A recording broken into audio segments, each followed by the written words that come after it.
Alrighty, hello. So my name is Josh Hayes, and I am applying to one of the roles that you guys have here available. First off, let me say thank you for the opportunity and taking a chance to look over this real quick. I figured I would showcase some of my more modern skills now that I'm at the end of my associates, about to go in for my bachelor's. So the videos that are available on my YouTube, which I provided a link to on the application, those are some of my earlier works, and this one seems to be a little bit more closely related to the project you guys are going to be working on. So let me go ahead and start this up. This is more of a horror-esque based one. So quickly, it's just going to show that this is my level. So really worked on atmosphere and lighting in this, just to be able to provide more of the word I'm looking for, just more of an atmosphere of the like scary vibe rather than just the jump scares, which I am learning how to do, like uh, jump scares and head bobs and stuff like that for walking around. So we've learned how to do some collectibles, simple inventory systems.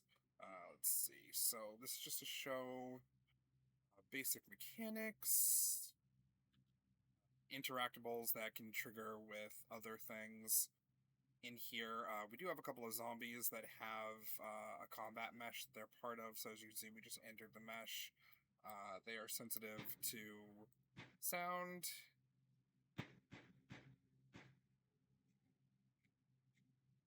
All right, there's that one gone. Let's see if we can get this one.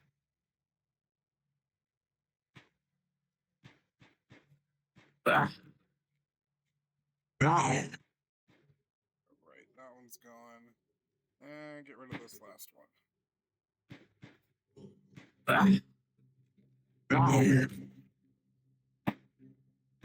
right, cool.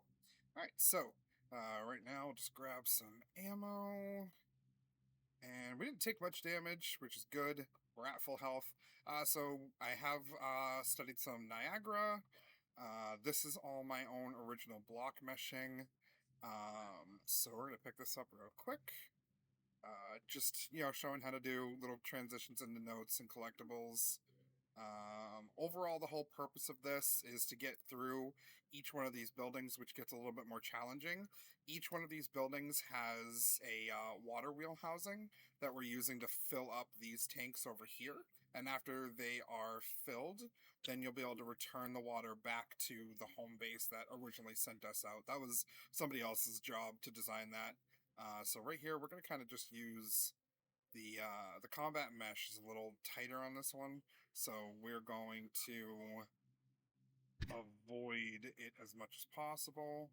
That's our next key that we need, and we're going to get in here, and if we trigger this, you can actually see in here the water level will begin to come down, and that's the animation to be able to have the water start going to the other containers. So this room was pretty simple. Again, I was really starting to learn about lighting and atmosphere for each of these. This is more where the horror mechanic starts coming in. So we're going to come in here. We're going to use our lab key. That was our inventory system. Now in here, all of our zombies are set up for wander versus patrol. So as we can see right here, these guys have the ability to chase us around nearly the entire room. So what we're actually going to do is we're going to come around here, and directly in here we activate a stealth mechanic. So we're going to crouch and get underneath here, and as you can see in here, the stealth mechanic is activated. And as long as we stay out of sight here for a little bit longer, they should begin to wander away. And there they go. That's one. And there goes the second one. So after we've broken line of sight for a while, then they'll go back to their exploratory pathfinding. And now we're going to make our way through just to quickly get to our next objective.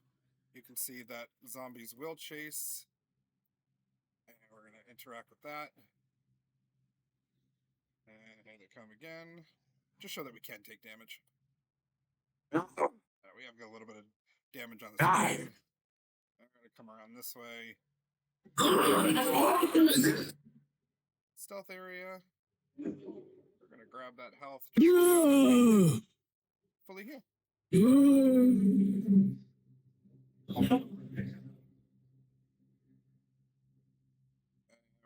going to get past these guys pretty quick. Just that way we can showcase last little part of the level.